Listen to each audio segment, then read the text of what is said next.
નમસ્કાર વિદ્યાર્થી મિત્રો, જય સ્વામિનારાયણ ગુરુકુળ રાજકોટ સંસ્થાન આયોજિત SGIS ઓનલાઈન ગુરુકુળમાં હું તમારું હાર્દિક સ્વાગત કરું છું. હું છું અશોકભાઈ અંટાળા, યોર ફિઝિક્સ ટીચર. આજે આપણે જે અભ્યાસ કરવાનો છે એ ખાસ કરીને ગયા નેક્સ્ટ લેક્ચરમાં આપણે ગેલિલિયોના 2 પ્રયોગો છે એની ચર્ચા કરી હતી. એ ચર્ચામાં એવું પણ કીધું હતું આપણે કે જો સમતલનો ઢાળ આપણે શૂન્ય કરી નાખીએ તો શું થાય, તો કે સમતલનો ઢાળ શૂન્ય કરીએ તો બોલ અનંત અંતર સુધી ગતિ કરે છે, અનંત અંતર સુધી ગતિ કરતો કરતો જાય છે ટૂંકમાં. એટલે કે ગતિ છે એ ક્યારેય અટકતી નથી. આ પરિસ્થિતિ એક આદર્શ પરિસ્થિતિ છે, એનો વિચાર કર્યો હતો આપણે. એટલે કહેવાનો મતલબ વ્યવહારમાં કોઈ પણ બોલ આમ સમતલ સપાટી પર ગતિ કરતો હોય તો એની અવિરત ગતિ ક્યારેય ચાલુ રહેતી નથી. એટલે કે અવિરત એટલે એક ધારી ગતિ ક્યારેય ચાલુ શક્ય નથી. કોઈ પણ પદાર્થ હોય એ અમુક અંતર કાપી અને એ સ્થિર થઈ જ જાય, અવિરત ગતિ ચાલુ ન રહે. એનું કારણ શું? જો ઘર્ષણ બળ લાગતું જ ન હોય એવી સ્થિતિ હોય અને એકદમ લીસી સપાટીનો જો વિચાર કરે ગેલિલિયો, જે વ્યવહારમાં શક્ય જ નથી, તો એ પદાર્થ અવિરતપણે ગતિ ચાલુ રાખે. પણ વ્યવહારમાં એ પોસિબલ નથી, એટલા માટે કે વ્યવહારમાં ગમે તેટલી લીસી દેખાતી સપાટી છે એ સંપૂર્ણ લીસી હોતી નથી ક્યારેય. અને સંપૂર્ણ લીસી ન હોય તો આપણને ખબર છે કે એનો મતલબ એ થાય કે એના ઉપર થોડુંક ઘર્ષણ બળ તો લાગતું હોવું જોઈએ. અને ઘર્ષણ બળ લાગે એના હિસાબે એ પદાર્થ છે અમુક અંતર કાપીને શું થઈ જાય, સ્થિર થઈ જશે. ટૂંકમાં કહેવાનો હેતુ એ છે. અહીંયા સંપૂર્ણપણે આ કદી બનતું નથી, કારણ કે ઘર્ષણ બળ તો લાગે જ. ઘર્ષણ બળ સંપૂર્ણપણે નિવારી શકાતું નથી. વ્યવહારમાં પદાર્થ ઉપર કંઈક ને કંઈક ઘર્ષણ બળ લાગે ને લાગે જ. ગમે એટલી લીસી, માઇક્રોસ્કોપમાં તમે જુઓ, તમને ગમે તેટલી લીસી દેખાતી સપાટી હોય એના ઉપર થોડુંક તો ઘર્ષણ બળ હોય. ઘર્ષણ બળ સંપૂર્ણ નાબૂદ કરી શકાતું નથી. એટલે કહેવાનો મતલબ છે ગમે તેટલી લીસી સપાટી ઉપર કોઈ પદાર્થને તમે ગતિ કરાવો અથવા ઢાળવાળી સપાટી ઉપરથી આમ ગબડતો મૂકો અને લીસી સપાટી ઉપર જાય તો ગેલિલિયોનું કહેવું છે કે અનંત અંતર સુધી ગતિ કરે. પણ આ પોસિબલ નથી, વ્યવહારમાં આ વસ્તુ શક્ય નથી. હવે આપણે આપણા ટોપિકની અંદર ચર્ચા કરવાની જાય છે એ ખાસ કરીને પદાર્થની, અહીંયા ટોપિક લખેલો છે પદાર્થની સ્થિર અવસ્થા અને બીજી અવસ્થા છે નિયમિત ગતિની અવસ્થા. આ બે સમાન છે, સ્થિર અવસ્થા અને નિયમિત ગતિ. નિયમિત ગતિ અને આને બીજું નામ આપી શકાય અચળ વેગી ગતિ, એવો શબ્દ પણ વાપરી શકાય. જો આ એક શબ્દ પણ વાપરી શકાય, અચળ વેગી ગતિ, આવો શબ્દ પણ વાપરી શકાય. એટલે સ્થિર સ્થિતિ અને અચળ વેગી સ્થિતિ, આવો શબ્દ પ્રયોગ આપણે અહીંયા કરી શકીએ ટૂંકમાં. એટલે ઘર્ષણ બળ છે એ ગતિ કરતાં પદાર્થ પર લાગતું એક પ્રકારનું બાહ્ય બળ છે. આનું કામ શું ઘર્ષણ બળનું? તો કે પદાર્થની ગતિનો હંમેશા વિરોધ કરવાનું. કોઈ પદાર્થ ગતિ કરતો હોય એની ગતિનો કાયમ વિરોધ જ કર્યા કરે, એનું નામ ઘર્ષણ બળ છે. એટલે કહેવાનો મતલબ છે કે જો ઘર્ષણ બળ લાગતું હોય એટલું જ એના ઉપર વિરુદ્ધ દિશામાં પદાર્થ પર બાહ્ય બળ લગાડવામાં આવે. ધારો કે આ પદાર્થ છે, એને તમે આમ આ બાહ્ય બળ લગાડો છો, ઘર્ષણ બળ ક્યાં લાગતું છે? વિરુદ્ધ દિશામાં. એટલે જેટલું ઘર્ષણ બળ લાગતું હોય એટલું જ બાહ્ય બળ તમે વિરુદ્ધ દિશામાં લગાડો, કહેવાનો મતલબ એમ છે, તો એનું પરિણામી બળ કેવું થઈ જાય? શૂન્ય થઈ જાય. એટલે એ પદાર્થ છે નિયમિત અચળ વેગથી ગતિ ચાલુ રાખે. પણ ઘર્ષણ બળને સમતોલતું બળ, બાહ્ય બળ તમારે આ સ્થિતિની અંદર લગાડવું પડે. ઘર્ષણ બળ જેટલું લગાડો છો એટલું જ બાહ્ય બળ મિત્રો ગતિની વિરુદ્ધ દિશામાં તમે લગાડો તો એનું પરિણામી બળ એટલે કે ચોખ્ખું બળ શૂન્ય થઈ જાય અને તો એ પદાર્થ છે અચળ વેગથી ગતિ કરે ટૂંકમાં. એટલે પદાર્થની એક સ્થિર અવસ્થા કયો અને બીજી છે એ અચળ વેગી અવસ્થા કયો. સ્થિર સ્થિતિ અને અચળ વેગી સ્થિતિ, કહેવાનો મતલબ નિયમિત ગતિ એટલે અચળ વેગી ગતિ. સ્થિર સ્થિતિ અને અચળ વેગી ગતિ આ બે શૂન્ય પ્રવેગના કિસ્સાઓ છે. સ્થિર સ્થિતિ, આ સ્થિર સ્થિતિ, એક આ સ્થિર સ્થિતિ અને બીજી અને અચળ વેગી સ્થિતિ અને અચળ વેગી સ્થિતિ. સ્થિર સ્થિતિ અને અચળ વેગી સ્થિતિ, અચળ વેગી સ્થિતિ, આ બે સ્થિતિ એક જ છે. ન્યૂટન આ બે સ્થિતિને એક ગણતો નથી. સ્થિર સ્થિતિ અને અચળ વેગી સ્થિતિ આ બે શું છે? તો કે શૂન્ય પ્રવેગના કિસ્સાઓ છે. શૂન્ય પ્રવેગના કિસ્સાઓ છે, ગણ્યા છે. એટલે કહેવાનો મતલબ એમ છે કે અહીંયા પદાર્થ સ્થિર અવસ્થામાં કે અચળ વેગી અવસ્થામાં એની ઉપર ચોખ્ખું બળ કેવું થઈ જાય? શૂન્ય થઈ જાય. જેટલું એના ઉપર સ્થિર સ્થિતિમાં અને અચળ વેગી સ્થિતિમાં લાગતું ચોખ્ખું બળ શૂન્ય થઈ જાય એટલે પદાર્થની ગતિની અવસ્થા છે એ કહેવાનો મતલબ એમ છે કે પદાર્થની ગતિની અવસ્થા બદલાય ટૂંકમાં એમ. હવે બાહ્ય બળ લગાડો તો પદાર્થની ગતિની અવસ્થા બદલાય છે. ન્યૂટને પોતે પણ કીધું હતું કે સ્થિર અવસ્થા અને અચળ વેગી અવસ્થા બે એક જ છે. આકાશમાં દેખાતા તારાઓ છે એનો પણ પ્રવેગ શૂન્ય છે, છતાંય આપણને એવું લાગે છે કે આકાશમાં દેખાતા તારાઓ સ્થિર છે. હકીકતમાં આકાશમાં દેખાતા તારાઓ સ્થિર નથી, કહેવાનો મતલબ એમ છે. છતાં એ ન્યૂટન છે એને સ્થિર સ્થિતિ એ સ્થિર નથી, અચળ વેગી ગતિ કરે છે ભેગી એમ. પણ સ્થિર સ્થિતિ અને અચળ વેગી સ્થિતિના ઉદાહરણો તમને આપું, વ્યવહારિક ઉદાહરણ તો ઘણા બધા જો આપી શકાય. જેમ કે દાખલા તરીકે કોઈ એક લિફ્ટ હોય, લિફ્ટમાં દાખલા તરીકે તમે આમ ઉપર નીચે દડો ફેંકવાની ઝીલવાની રમત રમી શકો. લિફ્ટ સ્થિર અવસ્થામાં છે, દડો ફેંકવાની ઝીલવાની રમત રમી શકો. બીજું તમને ઉદાહરણ આપું, લિફ્ટ ઉપર તરફ અચળ વેગથી જો ગતિ કરતી હોય તો પણ તમે આમ દડો ફેંકવાની ને ઝીલવાની રમત તમે રમી શકો. એટલે સ્થિર સ્થિતિ અને અચળ વેગી સ્થિતિ બે એક જ સ્થિતિ છે. એ બંનેમાં પરિણામી બાહ્ય બળ કેવું ગણવામાં આવે? શૂન્ય ગણવામાં આવે છે. એટલે કહેવાનો મતલબ છે કે બાહ્ય બળ તમે લગાડો તો પદાર્થની ગતિની અવસ્થા બદલાય. બીજું ઉદાહરણ આપીએ આપણે. જેમ કે ટ્રેનનો ડબ્બો સ્થિર હોય, સામે બે વ્યક્તિ બેઠી હોય સામે, તો એ દડો ફેંકવાની ઝીલવાની રમત રમી શકે. અને જો એ ટ્રેન છે અચળ વેગથી ગતિ કરે તો પણ દડો ફેંકવાની ઝીલવાની રમત તમે રમી શકો. એટલે કહેવાનો મતલબ એમ છે કે આ સ્થિર સ્થિતિ અને અચળ વેગી સ્થિતિ બંને શૂન્ય પ્રવેગના કિસ્સાઓ છે એ ગણી શકાય ટૂંકમાં. એટલે તમારે કહેવાનો એટલે છે કે ચોખ્ખું બળ ત્યારે શૂન્ય રહે, પદાર્થ જો સ્થિર હોય તો એ પદાર્થ ચોખ્ખું બળ કેવું રહેશે? શૂન્ય જ રહેશે. કહેવાનો હેતુ એ છે અહીંયા. અને બીજું અહીંયા તમને બીજું કહી દઉં, પદાર્થ ગતિમાં ચાલુ હોય તો એ પદાર્થ છે અચળ વેગથી ગતિ કરતો હોય તો પણ એના માટે ચોખ્ખું બળ કેવું રહે? શૂન્ય જ રહે. એટલે કહેવાનો મતલબ છે અહીંયા કે સ્થિર સ્થિતિ અને અચળ વેગી સ્થિતિ અથવા નિયમિત ગતિ કહો તે હાલ્યાને, એમાં બંને કિસ્સામાં પરિણામી ચોખ્ખું બળ કેવું રહે? શૂન્ય રહે ટૂંકમાં. એટલે ક્યાંય જો કોઈ પદાર્થ હોય એ પદાર્થ ઉપર તમે બાહ્ય બળ લગાડો તો સ્થિર પદાર્થ સ્થિર રહે અને ગતિમાન પદાર્થ પોતાની ગતિમાન અવસ્થા ચાલુ રાખે. તેનો મતલબ કે એના ઉપર ચોખ્ખું બળ તો એ સ્થિતિની અંદર શૂન્ય છે. કહેવાનો મતલબ છે જ્યાં સુધી કોઈ પદાર્થ પર બાહ્ય બળ લગાડવામાં ન આવે ત્યાં સુધી સ્થિર પદાર્થ સ્થિર સ્થિતિ અને અચળ વેગથી ગતિ કરતો પદાર્થ છે એ પોતાની અચળ વેગી ગતિ શું કરે છે? ચાલુ રાખે છે. અને આ સ્થિતિમાં આવો જે પદાર્થનો ગુણધર્મ છે એ ગુણધર્મને જડત્વનો ગુણધર્મ તરીકે ઓળખવામાં આવે છે ટૂંકમાં. એટલે જડત્વને દળ આરે સીધો સંબંધ છે. જે પદાર્થ હોય એનું માલિકાનું દળ વધારે છે એનું જડત્વ વધારે, જે પદાર્થનું દળ ઓછું એનું જડત્વ ઓછું. એટલે કહેવાનો મતલબ છે કે જડત્વને દળ આરે સીધો સંબંધ છે. અને ખાસ કરીને આપમેળે કોઈ પદાર્થ છે ક્યારે પણ આપમેળે પોતાની સ્થિર અવસ્થા બદલતો નથી. નિયમિત ગતિની અવસ્થા પણ આપમેળે ક્યારેય બદલતો નથી. જ્યાં સુધી પદાર્થ પર બાહ્ય બળ લગાડવામાં ન આવે ત્યાં સુધી કોઈ સ્થિર પદાર્થ કે ગતિમાન પદાર્થ છે પોતાની અવસ્થા ક્યારેય બદલતો નથી. એટલે જ આપણે કીધું ને ન્યૂટનની ગતિનો પહેલો નિયમ છે એને ગેલિલિયોનો જડત્વનો નિયમ તરીકે પણ ઓળખવામાં આવે છે. એટલે જડત્વને સીધો સંબંધ કેની હારે? દળ હારે છે. એટલે ન્યૂટનને અહીંયા બળની વ્યાખ્યા આપે છે તમને પહેલો નિયમ. પહેલો નિયમ એમ કહે છે કે જ્યાં સુધી પદાર્થ પર બાહ્ય બળ લગાડવામાં ન આવે ત્યાં સુધી સ્થિર પદાર્થ સ્થિર સ્થિતિ અને ગતિમાન પદાર્થ છે પોતાની ગતિમાન અવસ્થા ચાલુ રાખે છે, જેને આપણે ન્યૂટનની ગતિનો પહેલો નિયમ તરીકે ઓળખીએ છીએ. એટલે કહેવાનો મતલબ એમ છે કે અવસ્થા સ્થિર અવસ્થા કે નિયમિત અવસ્થા પદાર્થ આપમેળે ક્યારેય બદલતો નથી. અને જ્યાં સુધી કોઈ પદાર્થ પર બાહ્ય બળ લગાડો નહીં ત્યાં સુધી પદાર્થ પોતાની મૂળ અવસ્થા જાળવી રાખવાનો જે ગુણધર્મ ધરાવે છે એને જડત્વના ગુણધર્મ તરીકે ઓળખવામાં આવે છે. જડત્વને સીધો સંબંધ દળ આરે છે. એટલે દળ એ જડત્વનું એક પ્રકારનું માપ છે અને આના આધારે આપણે ન્યૂટનની ગતિનો પહેલો નિયમ આપેલો છે. વિદ્યાર્થી મિત્રો, આપણે ન્યૂટનની ગતિનો પ્રથમ નિયમ હમણાં સમજાવશું. ન્યૂટનની ગતિનો જે પ્રથમ નિયમ છે એને આપણે ગેલિલિયોનો જડત્વનો નિયમ તરીકે પણ ઓળખવામાં આવે છે. આ નિયમ છે આ રીતે પણ આપી શકાતો હતો પહેલાં કે જ્યાં સુધી કોઈ પદાર્થ પર તમે બાહ્ય બળ લગાડવામાં ન આવે ત્યાં સુધી સ્થિર પદાર્થ સ્થિર સ્થિતિ અને ગતિમાન પદાર્થ હોય તો પોતાની ગતિ અચળ વેગથી ચાલુ રાખવા પ્રયત્ન કરે છે, જેને ન્યૂટનની ગતિનો પહેલો નિયમ તરીકે ઓળખવામાં આવે છે.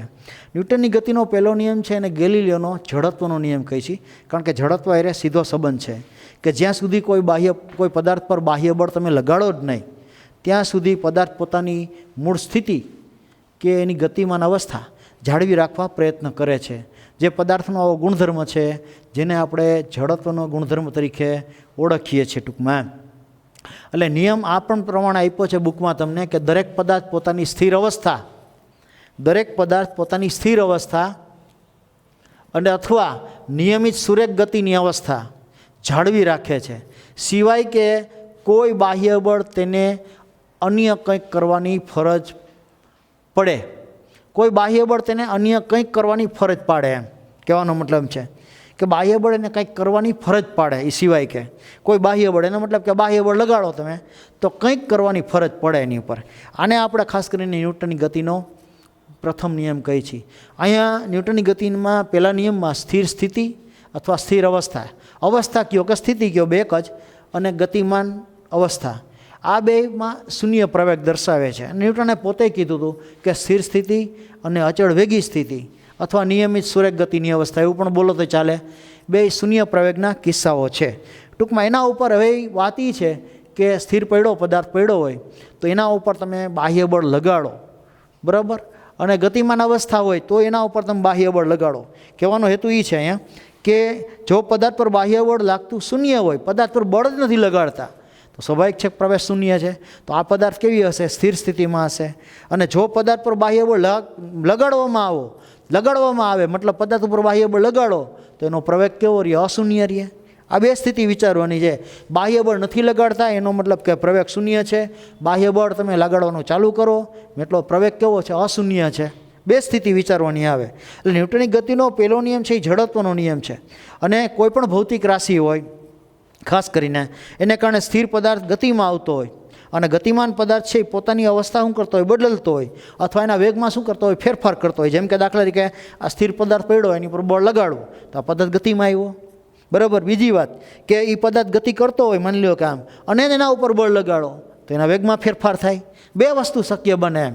સ્થિર પદાર્થ પડ્યો હોય એટલે કે એવી ભૌતિક રાશિ છે એમ કહો તો હાલે કે જે કોઈ પદાર્થ પર તમે લગાડવામાં આવે તો સ્થિર પદાર્થ ગતિમાં આવી જાય. અને ગતિમાન પદાર્થ છે ખાસ કરીને એ પોતાની ગતિની અવસ્થા શું કરે? બદલી નાખે. બે શક્યતા છે. અને બાહ્ય બળ તમે લગાડો જ નહીં તો સ્વાભાવિક છે પ્રવેગ કેવો રહેવાનો? શૂન્ય રહેવાનો છે. સ્થિર અવસ્થામાં બળ લગાડતા જ નથી તો પ્રવેગ શૂન્ય છે. અને ગતિમાન અને તમે બાહ્ય બળ લગાડો તો પ્રવેગ કેવો રહેશે? લાગતો હોય તો પ્રવેગ કેવો રહેશે? અશૂન્ય રહેશે. બે વસ્તુ એની અંદર શક્ય બને ટૂંકમાં. એટલે ભૌતિક રાશિ છે એની અસર થવાથી પદાર્થમાં પ્રવેગ ઉદ્ભવે છે.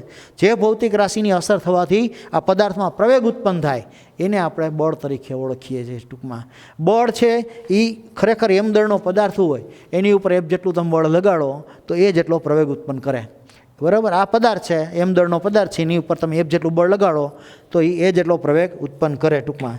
એટલે ન્યૂટનની ગતિનો પહેલો નિયમ છે એ માત્ર ને માત્ર બળની વ્યાખ્યા આપે છે. અહીં બળનું મૂલ્ય છે એ આપણે ક્યારેય જાણી શકતા નથી ટૂંકમાં. એટલે ન્યૂટનની ગતિના પહેલો નિયમ છે એ જાણવા માટે તમારે અહીંયા, બરાબર, ખાસ કરીને વ્યાખ્યા જાણવા માટે જ ઉપયોગી છે. બીજા નિયમ બળનું મૂલ્ય જાણવું હોય તો ન્યૂટનની ગતિના બીજા નિયમનો તમારે અભ્યાસ કરવો પડે તો તમે અહીંયા ખાસ કરીને સમજી શકો. એટલે અહીં દરેક પદાર્થ છે કહેવાનો મતલબ એમ છે, બરાબર, પોતાની સ્થિર અવસ્થા અથવા નિયમિત સુરેખની અવસ્થા જાળવી રાખે છે, સિવાય કે એના ઉપર જ્યાં સુધી કોઈ બાહ્ય બળ કે અન્ય કંઈ કરવાની ફરજ પાડવામાં ન આવે. એટલે ફરજ પાડે એમ કંઈક કરવાની ફરજ પાડો તમે તો બાહ્ય બળ, સિવાય કે કોઈ બાહ્ય બળ તેને અન્ય કંઈક કરવાની ફરજ પાડે એમ. એટલે તમે બાહ્ય બળ ન લગાડો ત્યાં સુધી કોઈ પરિસ્થિતિ બદલતી નથી ટૂંકમાં. કહેવાનો હેતુ એ છે.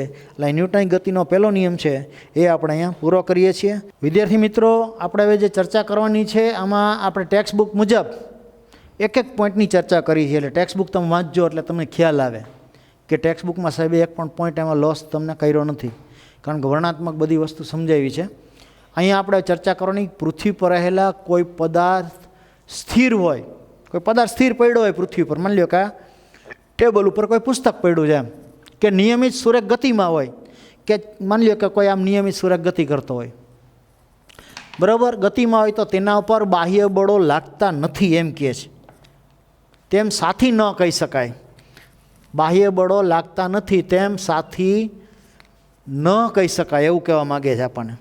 હવે તમે પોતે વિચાર કરી લ્યો કે આ પૃથ્વીની સપાટી છે, બધી જગ્યાએ ગુરુત્વાકર્ષણ બળ તો હાજર જ છે. આ પદાર્થ પડ્યો હોય માની લ્યો કે અહીંયા, તો આ પદાર્થ પડ્યો છે, સ્થિર જ છે, આની ઉપર તો ગુરુત્વાકર્ષણ બળ લાગે જ છે, કારણ કે ગુરુત્વાકર્ષણ બળ તો બધી જગ્યાએ હાજર છે. અથવા નિયમિત સુરેખ વેગથી ગતિ કરતો હોય આમ, તો એના ઉપર ગુરુત્વાકર્ષણ બળ તો લાગે જ. તમે માની લો કાંઈ ઊભા છો તો ગુરુત્વાકર્ષણ બળ લાગે છે, અથવા તમે નિયમિત વેગથી ગતિ કરતા હો તોય તમારા ઉપર ગુરુત્વાકર્ષણ બળ પૃથ્વીનું લાગે જ. પહેલી વસ્તુ આ 2 પોઈન્ટ મગજમાં રાખો મેં કીધા એ પ્રમાણે, બરાબર છે. આમ પછી ગતિમાં રહેલો પદાર્થ હોય, કોઈ ગતિ કરતો હોય એના ઉપર એનો ઘર્ષણ બળ લાગે ને. દાખલા તરીકે તમે કોઈ મોટરસાઇકલ લઈને જતા હો તો તમે બળ લાગતું હોય બાહ્ય બળ, તો એ તો એન્જિન દ્વારા લાગે. ઘર્ષણ બળ ક્યાં લાગવાનું? ટાયરમાં અને ગતિની વિરુદ્ધ દિશામાં લાગવાનું છે. બીજો ઉપરાંત શ્યાનતા બળ લાગતું હોય, કારણ કે ઉપરથી કોઈ વરસાદના ટીપા પડતા હોય તો ગતિની વિરુદ્ધ દિશામાં, આમ ટીપું વરસાદનું આવે તો ગતિની વિરુદ્ધ દિશામાં શું લાગે? શ્યાનતા બળ. ગતિ અવરોધક બળ કહેવાય એને. ગતિ એટલે ટીપા વરસાદના ટીપા વાગતા નથી, એનું કારણ શું? તો એના ઉપર ગતિ અવરોધક બળ લાગે છે એટલા માટે. ત્રીજું બળ કયું? તો કે ખાસ કરીને એના ઉપર ઘર્ષણ બળ તો મેં કહી જ દીધું, ગુરુત્વાકર્ષણ બળ લાગે છે. અને ત્રીજી વસ્તુ મેં કીધું લંબબળ. લંબબળ લાગે. દાખલા તરીકે આ પડ્યો હોય પદાર્થ ટેબલ ઉપર, આમ સ્થિર પડ્યો હોય તો આની ઉપર લંબબળ લાગે. જો લંબબળ ઉપર તરફ લાગશે. સપાટી વડે ને સપાટીને લંબ દિશામાં લાગતા પ્રત્યાઘાતી બળને આપણે શું કહીએ છીએ? તો કે પ્રત્યાઘાતી બળને લંબબળ કહીએ છીએ. નીચે લાગે એ વજન બળ, આ લંબબળ. સપાટી વડે ને સપાટીને લંબ દિશામાં લાગતા પ્રત્યાઘાતી બળને લંબ બળ તરીકે ઓળખવામાં આવે છે. એટલે કહેવાનો મતલબ એમ છે કે બધા સ્થિર હોય કે નિયમિત સુરેખ વેગથી ગતિ કરતો હોય એટલા માટે નહીં કે તેના ઉપર બાહ્ય બળો નથી લાગતા. લાગે જ છે. સ્થિર સ્થિતિમાં હોય તો એની પર બાહ્ય બળો તો લાગે જ. અને ગતિમાં સુરેખ આપણે ખબર છે નિયમિત સુરેખ ગતિ કરતો હોય તો એના ઉપર તો બાહ્ય બળો લાગે જ. એટલે કહેવાનો મતલબ એમ છે કે જુદા જુદા બાહ્ય બળોની અસર ઘણીવાર નાબૂદ થઈ જતી હોય એમ. ઘણીવાર કોઈ એક પદાર્થ ઉપર એક કરતાં વધારે બળો લાગતા હોય, સ્થિર સ્થિતિમાં લાગે. અને સુરેખ વેગથી નિયમિત સુરેખ વેગથી ગતિ કરતો હોય જેને આપણે નિયમિત ગતિ કહી છીએ, એ નિયમિત ગતિમાં એના ઉપર બળો લાગે. વધારાના બળો લાગતા હોય પણ એ એકબીજાની ઇફેક્ટ અસરને નાબૂદ કરી નાખે. જો એનું ઉદાહરણ તમને એક બહુ આપું કે ભાઈ પરિણામી બળ શૂન્ય થઈ જતું હોય, એનો મતલબ એમ થાય એવું ક્યાં બને? તો કે આ સમક્ષિતિ ટેબલ છે, એ ટેબલ ઉપર કોઈ એક પુસ્તક પડ્યું છે, માની લ્યો. જો આ પુસ્તક પડ્યું છે. આ પુસ્તક ઉપર સપાટી વડે સપાટીને લંબ દિશામાં લાગતું પ્રત્યાઘાતી બળ થયું. આને કહેવાય લંબ બળ. આ લંબ બળ થયું. આના નીચે લાગે એ કયું લાગે? તો કે આ વજન બળ. લંબ બળ જેટલું લાગે, આ પદાર્થ સ્થિર પડ્યો હોય, સ્થિર પડ્યો હોય તો જેટલું લંબ બળ લાગે ઉધ્વ દિશામાં એટલું જ અધો દિશામાં શું લાગે? વજન બળ લાગે. આ જોઈ શકો તમે, લંબ બળ જેટલું લાગે એટલું જ અહીં વજન બળ લાગે. બે બળો સરખા થઈ ગયા. આ બે બળો સરખા થઈ જાય તો આ બે બળોનું પરિણામી બળ લેવા જાઓ તમે N-W, તો બે બળોનું પરિણામી બળ કેવું થઈ જાય? 0 થઈ જાય. આ પરિણામી બળ 0 થઈ ગયું. એટલે અહીંયા એ કહેવા તમને એ માગે છે કે પૃથ્વીની સપાટી ઉપર કોઈ પદાર્થ સ્થિર પડ્યો હોય કે નિયમિત સુરેખ ગતિમાં હોય તો પણ એના પર બાહ્ય બળો લાગતા નથી, તેમ સાથી ન કહી શકાય. બાહ્ય બળો તો લાગે જ, પણ મેં તમને કીધું કે જે બળો લાગે છે એ તો લાગે જ છે, પણ એકબીજાની અસર છે એનું પરિણામી બળ તમને શૂન્ય મળે છે. એટલે એકબીજાની અસરને શું કરી નાખે છે? નાબૂદ કરી નાખે છે. એના હિસાબે આપણને એવું લાગે છે કે એના ઉપર કોઈ સ્થિર પડ્યો છે, એના ઉપર કોઈ બળ લાગતું નથી. વાસ્તવમાં આના ટેબલ ઉપર કોઈ સ્થિર પુસ્તક પડ્યું હોય સ્થિર, તો એની ઉપર બે બળો લાગે છે. અથવા કોઈ અચળ વ્યક્તિ કે નિયમિત વ્યક્તિ સુરેખ માર્ગ ઉપર કોઈ ગતિ કરતો પદાર્થ હોય અથવા વાહન હોય કોઈ, તો એના ઉપર એ વજન બળ અને લંબબળ, તો લંબબળ સપાટી વડે અને અહીંયા પ્રત્યાઘાતી બળ આમ ઉપર તરફ લાગે અને વજન બળ ક્યાં લાગતું હોય? અધો દિશામાં લાગતું હોય. આ બે બળો એકબીજાની અસરને શું કરી નાખે છે? નાબૂદ કરી નાખે છે. એટલે આ પુસ્તક સ્થિર છે અને એના ઉપર કોઈ બળ નથી લાગતું, એ તર્ક આપણો સાચો નથી. ખ્યાલ આવ્યો? આ તર્ક આપણે એવું વાપરીએ છીએ કારણ કાંઈ બળ નથી લાગતા, હકીકતમાં બળ લાગે છે. કહેવાનો મારો હેતુ એ છે મિત્રો કે આ તમારે પૃથ્વી પરની સપાટી પર દરેક પદાર્થ ઉપર બળો લાગતા જ હોય છે. એટલે અહીંયા ખરેખર પ્રશ્ન શું છે કે ચોખ્ખું બળ શૂન્ય છે. એટલે આપણને એવું કાંઈ એમ લાગ્યા કરે છે કે આની ઉપર કોઈ બળ નથી લાગતું, બે બળો સમાન મૂલ્યના છે, વિરુદ્ધ દિશાના છે અને એને હિસાબે એકબીજાની અસરને શું કરી નાખે છે? નાબૂદ કરી નાખે છે. એટલે આપણને એવું લાગે છે કે આના ઉપર કોઈ બળ નથી લાગતું. વાસ્તવમાં પૃથ્વીની સપાટી પર કોઈ પણ પદાર્થ સ્થિર હોય કે ગતિમાં હોય, અચળ વ્યક્તિ ગતિ કરતો હોય, તેના પર બાહ્ય બળો તો લાગે જ. પણ એ બાહ્ય બળો કાયમ હાજર રહેવાના જ, પણ એ સમાન મૂલ્યના અને વિરુદ્ધ દિશાના હોવાને કારણે એકબીજાની અસરને શું કરી નાખે છે? નાબૂદ કરી નાખે છે. એટલે આપણને એવું લાગે છે કે આના ઉપર કોઈ બળ લાગતું નથી. આ વાસ્તવિકતા છે એની અંદર. એટલે આ જે અહીંયા ટોપિક છે એ મિત્રો આપણે ન્યૂટનની ગતિના જે નિયમો છે, પહેલો નિયમ છે એ તમને સમજાવ્યો અને આ ટોપિક અહીંયા પૂરો કરી છે. વિદ્યાર્થી મિત્રો, હવે આપણે જે ચર્ચા કરવાની છે કે નિયમિત વેગથી ગતિ કરતી કાર પર ચોખ્ખું બળ શૂન્ય છે. નિયમિત વેગથી ગતિ કરતી કાર પર ચોખ્ખું બળ શૂન્ય છે, સમજાવો. ધારો કે સ્થિર સ્થિતિમાં કાર ઊભી છે, ગતિની શરૂઆત કરે એટલે ધીમે ધીમે ધીમે શું થાય, ઝડપ પ્રાપ્ત કરે. ઝડપ પ્રાપ્ત કરે પછી સીધી લીસી સડક હોય તો એના ઉપર નિયમિત વ્યક્તિ આમ ગતિ કરવા માંડે. જો લીસી સડક બોલ્યો હું, લીસી સડક ઉપર વ્યવહારમાં લીસી સડક ઉપર આપણે ઘર્ષણ બળ ઓછું ધ્યાનમાં લઈએ છીએ, તો એનો મતલબ એમ થાય કે નિયમિત ઝડપથી ગતિ કરે. નિયમિત ઝડપ ક્યારે જળવાય? લીસી સડક વિચારીએ તો. બાકી તો ઘર્ષણ બળ લાગે જ. ઘર્ષણ બળ લાગે તો એની ગતિ ધીમે ધીમે શું થાય, ઘટતી જાય. અને છેવટે ઘર્ષણ બળ જેટલું લાગતું હોય એટલું જ આપણે કારના એન્જિન વડે એના ઉપર બાહ્ય બળ લગાડવું પડે તો એની અચળ વ્યક્તિ ગતિ ચાલુ રહે. બાકી તમે લીસી સડક વિચારો તો એના ઉપર તો આપણે ઘર્ષણ બળ છે વિચારતા નથી. એટલે ધીમે ધીમે થાય શું તો કે નિયમિત ઝડપથી કાર ગતિ કરવા માંડે. ટૂંકમાં હવે જ્યારે કાર સ્થિર હોય તો તેના ઉપર ચોખ્ખું બળ કોઈ લાગતું જ નથી.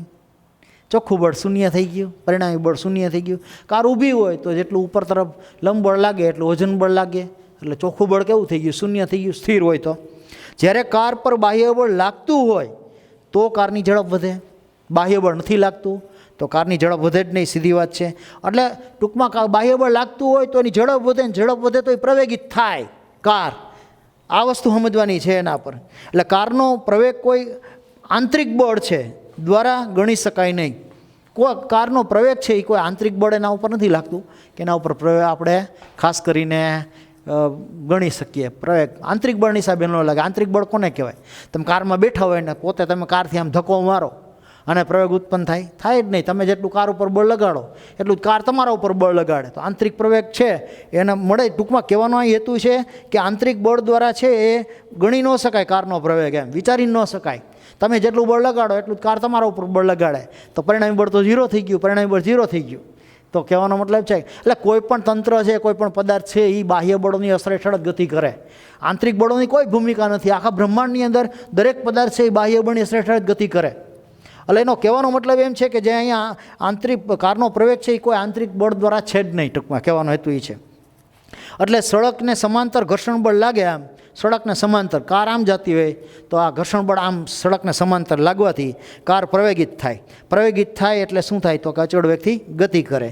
ત્યારે એના ઉપર કોઈ બળ લાગતું નથી કહેવાનો મતલબ. એટલે પરિણામી બળ 0 થાય. એટલે કારને એન્જિન દ્વારા બાહ્ય બળ તો લાગતું જ હોય, કહી દઉં.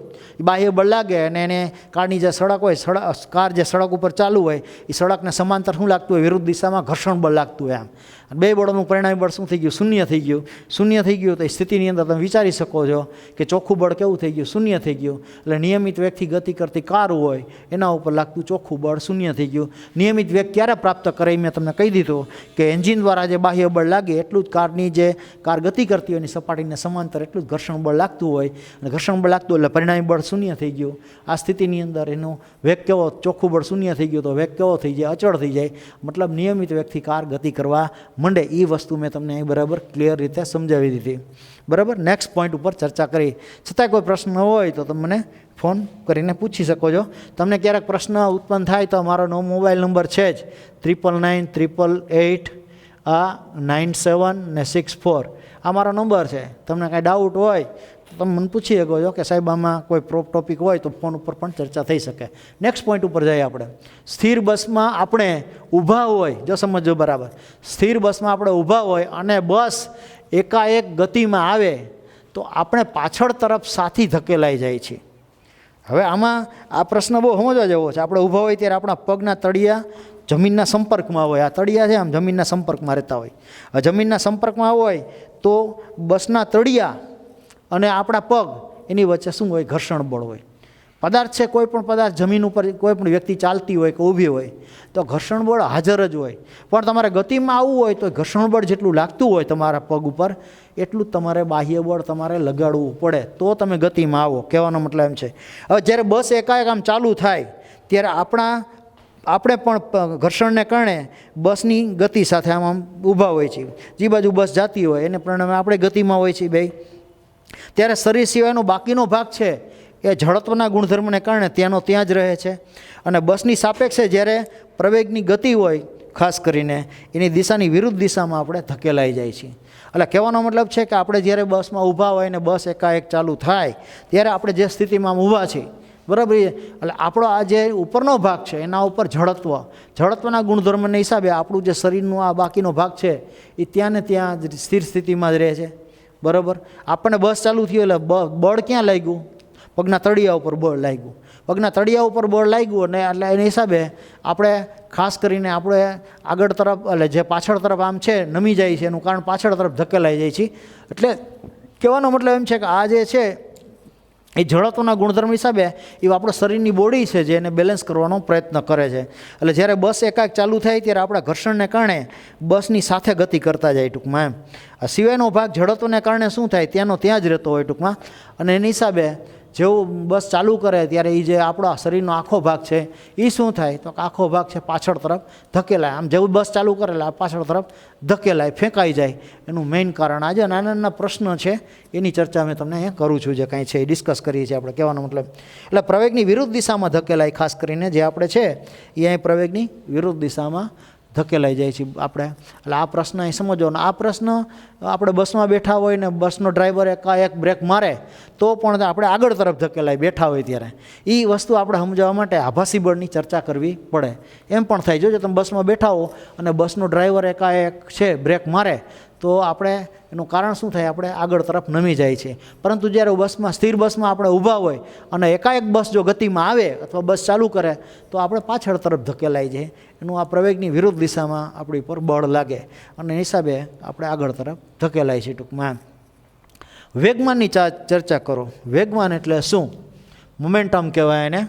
પદાર્થનું દળ અને વેગના ગુણાકારને પદાર્થનું વેગમાન કહેવાય. પદાર્થનું દળ અને વેગના ગુણાકારને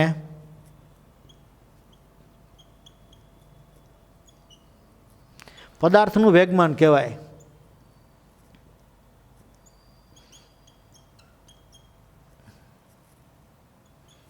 અને વેગમાન કહે છે. રેખીય વેગમાન આપણે જોતું હોય તો આ સૂત્ર જ છે એનું કે રેખીય વેગમાન P બરાબર m/v આમ લખાય. દળ અને વેગના ગુણાકારને પદાર્થનું વેગમાન કહેવાય. જ્યાં m પદાર્થનું દળ અને v પદાર્થનો વેગ છે. આ પદાર્થના વેગમાનને આ રીતે આપણે વ્યાખ્યાયિત કરી છે. સદિશ સ્વરૂપમાં જોતું હોય આપણે તો ઉપર આમ તીર નિશાની કરી દેવાય. દળ અદિશ રાશિ છે એટલે આપણે આ રીતે એને દર્શાવી દઈશું ટૂંકમાં એમ. વેગમાનની દિશા છે એ ક્યાં હોય તો કે વેગમાનની દિશા વેગની જે દિશા હોય એ દિશામાં વેગમાનની દિશા રહે. ખાસ કરીને આ ધ્યાન રાખવું. વેગમાનનો ફેરફાર જોતો હોય તમારે તો વેગમાનના ફેરફાર માટે પ્રારંભિક વેગમાન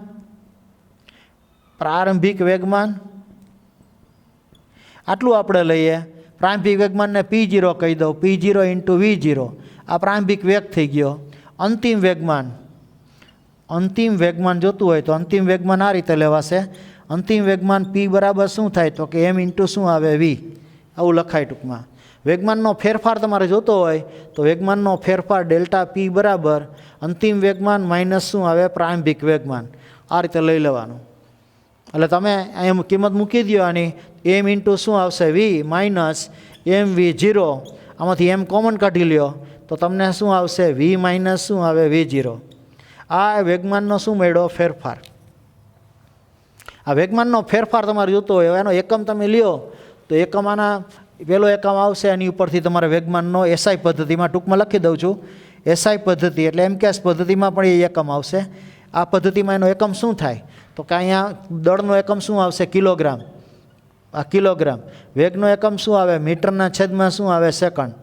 આ એનો એકમ થયો. CGSમાં આ જે લીધો MKS પદ્ધતિ એટલે SI પદ્ધતિમાં એકમ થયો. CGS પદ્ધતિમાં જોતો હોય તો અહીંયા ગ્રામ ઇન્ટુ શું આવે સેકન્ડ છેદમાં શું ગ્રામ ઇન્ટુ સેમી છેદમાં સેકન્ડ આવું આવશે. સેન્ટીમીટર છેદમાં સેકન્ડ આવું આવે. આ એનો એકમ થયો. બીજો એકમ આ CGS પદ્ધતિમાં એકમ થયો. CGS પદ્ધતિમાં એકમ થયો. માની લો કે તમારે બીજો એકમ જોતો હોય તો બીજો એકમમાં પણ અહીં મળી શકે તમારે. તો તમારે કાંઈ નથી કરવું, ઉપર નીચે સેકન્ડ વડે ગુણી નાખો. જેમ કે આ કિલોગ્રામ બરાબર મીટર છેદમાં શું આવે સેકન્ડ. તમારે કાંઈ નથી કરવાનું, આને ઉપર નીચે સેકન્ડ વડે ગુણી નાખો તો સેકન્ડના છેદમાં શું આવશે સેકન્ડ. આના ઉપર આના બરાબર આમ લખી શકાય તો કિલોગ્રામ બરાબર. હવે અહીં મીટર નીચે સેકન્ડનો સ્ક્વેર મીટરના છેદમાં શું આવે? સેકન્ડનો સ્ક્વેર. અને અહીં ગુણાકારમાં લખી દો સેકન્ડ. તો આ આવશે તમારે શેનો એકમ આવશે? તો કે આ આખે આખું આવશે એ બળનો એકમ આવે. બળ એટલે કે એનું એકમ ન્યૂટન. તો ન્યૂટન ઇન્ટુ શું આવે? સેકન્ડ. આ એમકેએસ પદ્ધતિમાં થયો. સીજીએસ પદ્ધતિમાં જો એકમ લ્યો તમે તો અહીંયા આવશે ગ્રામ. ગ્રામ ઇન્ટુ શું આવે? સેકન્ડ. આ સીજીએસ પદ્ધતિમાં એકમ થયો. સીજીએસ આ ગ્રામ ઇન્ટુ સેકન્ડ. એટલે વેગમાનના જ એકમ મળ્યા. વેગની દિશામાં જ વેગમાન હોય. આ ધ્યાનમાં રાખવું. એ દિશા એક જ હોય. અને આપણે જે આપ્યું એનું શું આપ્યું? સદિશ સ્વરૂપ આપ્યું. એટલે આ જે છે વેગમાન વિશે તમને પ્રાથમિક માહિતી આપી દીધી. દળ અને વેગના ગુણાકારને વેગમાન કહેવાય ટૂંકમાં. વિદ્યાર્થી મિત્રો, જે આપણે અહીંયા વેગમાન વિશે અભ્યાસ કર્યો એ અહીં પૂરો કરી છીએ. નેક્સ્ટ લેક્ચરમાં આપણે ચર્ચા કરશું. જય સ્વામિનારાયણ.